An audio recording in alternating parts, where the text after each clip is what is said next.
জয় এবং শুভ দুইজনেই ভালো বন্ধু এবং দুইজনেই স্টুডেন্ট। কিন্তু জয় খুব ভালোভাবে তার কাজগুলো ম্যানেজ করতে পারে এবং প্রোডাক্টিভভাবে তার কাজগুলো করে। কিন্তু অন্যদিকে শুভ সে লেজিভাবে থাকে, তার পড়াশোনা ঠিকমতো হয় না এবং কোনো কাজই সে ঠিকমতো করতে পারে না। এখন শুভ ভেবে দেখলো যে জয় এত সুন্দরভাবে কীভাবে সব কাজগুলো প্রোডাক্টিভভাবে করতে পারে। এই কারণে জয়কে সে অ্যানালাইসিস করা শুরু করলো। জয়কে অ্যানালাইসিস করার পর সে একটা জিনিস জানতে পারলো যে জয় প্রতিদিন সকালে উঠে কিংবা প্রতিদিন ঘুমানোর আগে একটা খাতায় কিংবা একটা কাগজে কিছু লেখে, কিন্তু কি লেখে সে সেটা জানে না। তো একদিন তারা চায়ের দোকানে গেল এবং শুভ জয়কে জিজ্ঞেস করলো যে সকালে প্রতিদিন তুই আসলে কি লেখিস। তখন জয় তার সিক্রেটটা শুভকে বলল এবং এই সিক্রেটটাই কিন্তু ইট দ্যাট ফ্রগ বইয়ের প্রথম চ্যাপ্টারে বলা হয়েছে।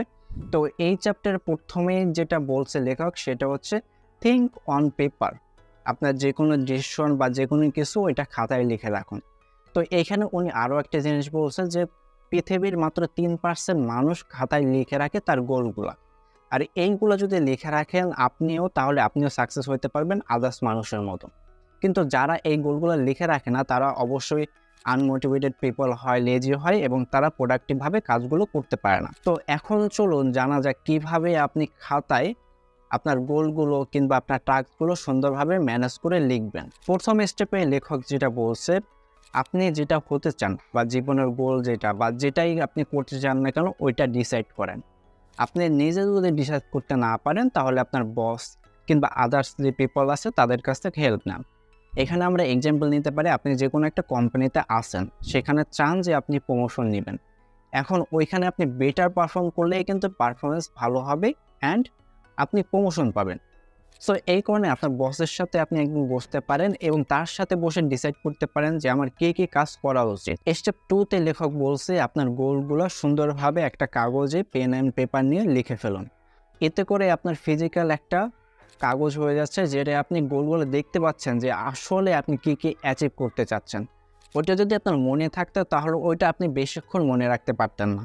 বাট আপনি যখন ওইটা ফিজিক্যালভাবে দেখতেছেন, ফিজিক্যালভাবে ধরতে পারতেছেন, তখন ওইটা অন্যরকম আপনাকে ফিলিংস দিতেছে। স্টেপ 3তে লেখক বলছে একটা ডেডলাইন সেট করুন, আপনার যে গোলটা কবের মধ্যে অ্যাচিভ করতে চান। এটা খুবই ইম্পর্ট্যান্ট, কারণ আমরা এক্সাম্পল হিসেবে নিতে পারি, যদি আপনার প্রেজেন্টেশন থাকে শুক্রবারে, আপনি কিন্তু বৃহস্পতিবারের আগেই কিংবা শুক্রবারের প্রেজেন্টেশনের আগেই কিন্তু আপনার প্রেজেন্টেশনটা কমপ্লিট করেন। এটা কেন করেন? আপনি জানেন যে শুক্রবারের আগেই আপনার প্রেজেন্টেশনটা কমপ্লিট করে সাবমিট দিতে হবে, না হলে আপনার কোনো একটা প্রবলেম হয়ে যেতে পারে। সো এরকম একটা ডেডলাইন আপনিও সেট করে রাখবেন আপনার গোলগুলো অ্যাচিভ করার জন্য।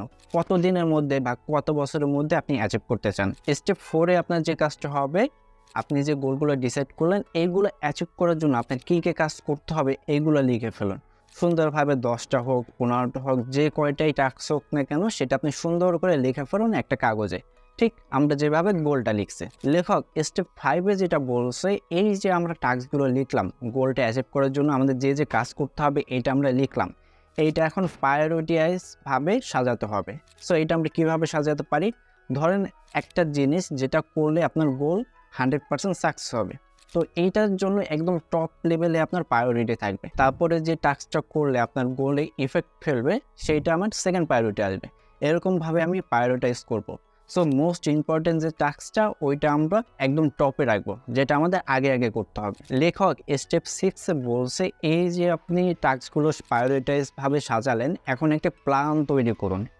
এই যে টাস্কগুলো নিয়ে সুন্দরভাবে একটা প্ল্যান তৈরি করুন, কবে কোনটা করবেন, কখন করবেন, এটা নিয়ে সুন্দর একটা প্ল্যান তৈরি করুন এবং আজকে থেকে এই টাস্কগুলোর উপরে কাজ করা শুরু করুন। এবং লেখক লাস্ট যে স্টেপটা বলছে মোস্ট ইম্পর্টেন্ট, আপনি যে এই সুন্দরভাবে টাস্কগুলো প্ল্যান করলেন, প্রায়োরিটাইজ করলেন, সব কিছু করলেন, এইটার উপরে ডেইলি একবার হলেও কাজ করুন।